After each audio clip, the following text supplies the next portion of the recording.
bavuze ko hari ikibazo cy'uko waba wararoze umwana w'umuturanyi. Icyo kibazo naracyumvise nanjye mva ku kazi, ndibaza ko utaroga umuntu ngo ujye no kumutabara.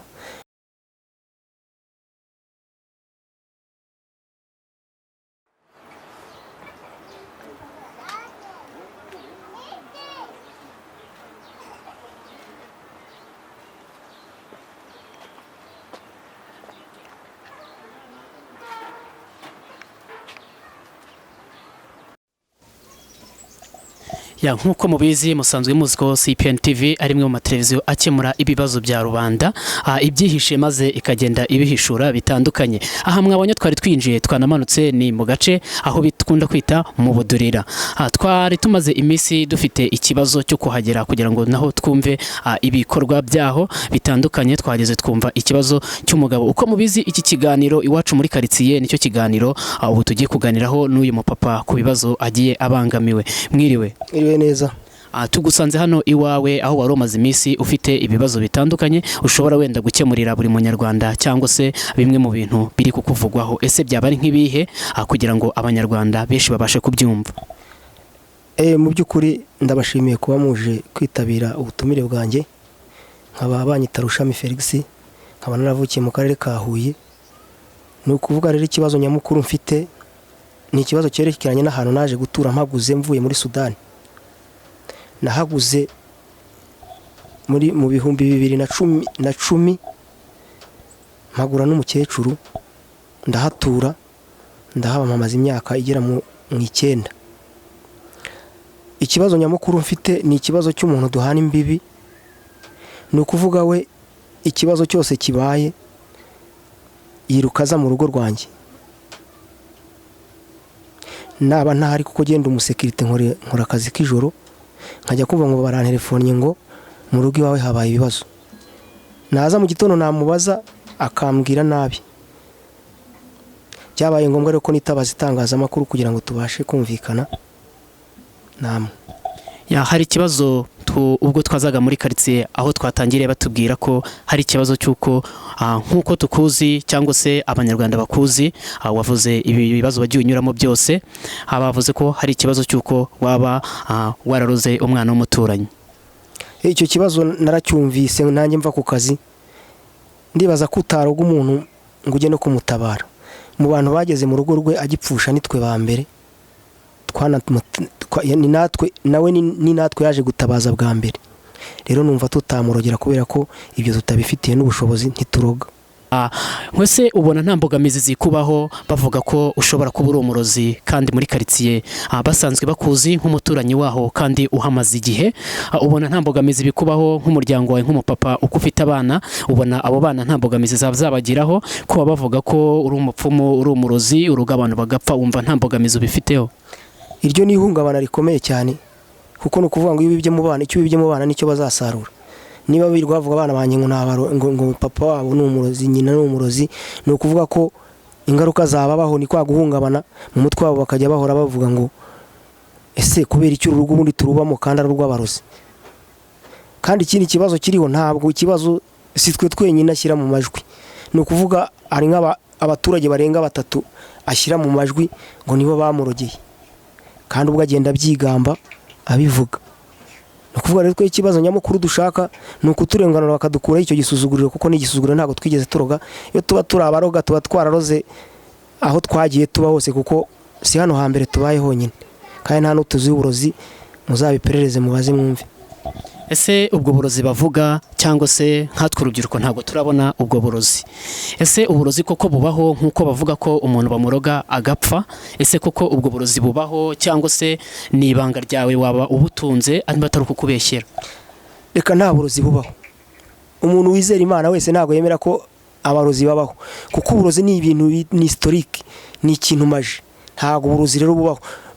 Kuvuga gutyo nuko umuntu wenda yagize ihungabana ry'umwana we wapfuye, ariko mbere yo kujya mu bapfumu bajye babanza bajye kuvuza, kuko yamufasha mujyana mu bapfumu amuhamaza hafi ukwezi kuzima. Umwana arwariye amezi 3 mu rugo ataramujyanye kwa muganga. Urumva nacyo ni ikindi kibazo. Bajye bizera Imana ntibakizera abapfumu, ahubwo bavuze bajyane kwa muganga abana, kuko indwara z'abana ziriho. zirimo zibanangura izo bita infection zo mu maraso. Hari ibintu byaje n'ibyinshi na za Ebola uretse kutaragera mu Rwanda. Imana yayiturinde. No kuvuga ngo ibibazo by'indwara z'abana iyo arwaye gatoya akabura amaraso ahita apfa. Ese icyo kibazo cyarabaye cyase mwaba mwarabibwiye ubuyobozi mukamenyesha ubuyobozi bwanyu muturiye, dore ko mu Rwanda rwose igihugu cy'u Rwanda cyatuzaniye icyo bita isibo, mwaba mwarabibwiye isibo ryanyu mwaba mutuyemo? Ntabwo ni ukuvuga ngo yagiye kuturega ku mudugudu baranamwirukana amubwira ngo ibyo ntibibaho. Ubwo isibo nawe ejo yarari hano tugerageza kubimusobanurira, turabimubwira muri make arabizi, azi ko icyo kibazo cyabaye ko yadushinjije uburozi, kuko yabajije n'umuturanyi hano umwana uhavuka arabaza atareka ibyo bintu koko barimo barabivuga, aravuga ati barimo barabivuga. None ikigerekanye ku mu gitondo ku mugaragaro yari yazanye ikipe y'abantu abivugiye hano n'umugabo wahagaze, banankubitira n'ikirahure cy'idirishya barakimena. Bamaze kukimena ushobora kuba wabwiye ubuyobozi ubwira itangazamakuru ryamenyaga iyo nkuru, mvuga nti CPN TV mu kazi ko kikora gakwiye ko kurengera buri munyarwanda wese. Hari umuyobozi wabo yibwiye cyangwa se witabaje ubuyobozi bwanga kuba bwagutabara? Twasanze ubuyobozi bukuru n'itangazamakuru buryo, kuko ushobora kujya mu bayobozi n'ubundi ikibazo cy'abanyarwanda ntago kizakemurwa n'abayobozi gusa, natwe ubwacu n'abanyamakuru bagomba kugikemura, kuko abanyamakuru nibo bagera kure. Ikibazo gishobora kuba kiri muri quartier cyaritsindagiye, abanyamakuru bakagitahura bakacyerekana bakagishyira hanze ahagaragara. Icyo kibazo cyanyu cyatangiye ryari cyo kuvuga ko uri umurozi muri quartier aho utuye? Ni vuba cyangwa se kimaze igihe? Reka n'ejo bundi bakuyikiriyo barimo babyina baravuga ngo twebwe mbese twabisanze no mu baturage ngo umugore bita mama Mutoni ngo yahaye uburozi mama Daiso ngo ajya ngo kuruga ngo umwana we ajyayo, yagiye ikiriyo cyararangiye nta nubwo yigeze ajya gukuburayo. Ibyo avuga ngo yahakubuye ikiriyo cyarangiye, kubera ko ni mu mbuga yacu, ni naho duteganya wenda gushyira na toilette, turegeranye rero duhana imbibi. Urumva iyo umuntu yakwise umurozi kandi waranamutabaye burya kiba ari igikomere gikomeye, hato batazanadutegera mu nzira bakatwica tutazi ikitubaho. Nk'urubyiruko ntabwo tuzi wenda uko uburozi bumera, twavutse tubyumva ku bakuru bacu, tuvuka tubibona, twumva ngo umuntu bamuroze yapfuye. Nshaka kubaza uyu mupapa turi kumwe, murabona mu myaka kanduta, ese uburozi koko nk'uko bakunda kuvuga ubwo burozi, ese mu muco nyarwanda koko uburozi bwaba ari ihame ko ubwo burozi bubaho, cyangwa ese mu muco nyarwanda hari abagabo baroga cyangwa n'abagore baroga? Ibyo ni ibintu bavuga bya histoire. Nta umurozi burya umuntu wese icyo yakoze iyo umufashe ukamufatana igihanga nibwo umwemeza ko agikora, ariko nta burozi bubaho, muzanabyumve mubyiteho. Uburozi ni maji, ni uguhubika ni maji, nta burozi bubaho. Ese ubwo burozi bavuga, abantu bakunda kuvuga ko uburozi ari ikintu gikomeye ngo kanaka bamuroze. Iyo umuntu wenda mu muco nyarwanda uko tubizi avuga ngo uriya baramuroze, ese umuntu amenya gute ko ari we wamurogeye? Natwe ubona icyo cyatuyobeye, mbese nta nubwo yigeze anatwereka byibura ibyo twamutoze, kuko avuga ko ari ibipfunyika, wenda nawe arabifite azabyerekana ibyo bipfunyika. Ariko nyamukuru ikintu kitubabaza kitumena n'umutwe ni ukumvaza yego yagize ibyago, agomba kwihangana ko natwe twese tuzapfa kandi natwe tuzapfusha. Wishimira ko umuntu yagize ibyago amushinyagurira, ariko none iyo bibaye wowe ukishinyagurira ukagezaho wita umuntu w'umugabo ngo ararana na nyirabukwe, ukanyita imbwa, umugabo wahagaze abyumva ntagire n'icyo gukosoraho, ubu urumva ko haba hari ikindi kibazo. Ntabwo kiba ari ikibazo cy'uburozi gusa, wasanga baba barigifitemo n'inzika. Ntabwo wadusobanuriye, ese ni umumama wagututse, ni umukobwa, ni umwana cyangwa ni umugabo?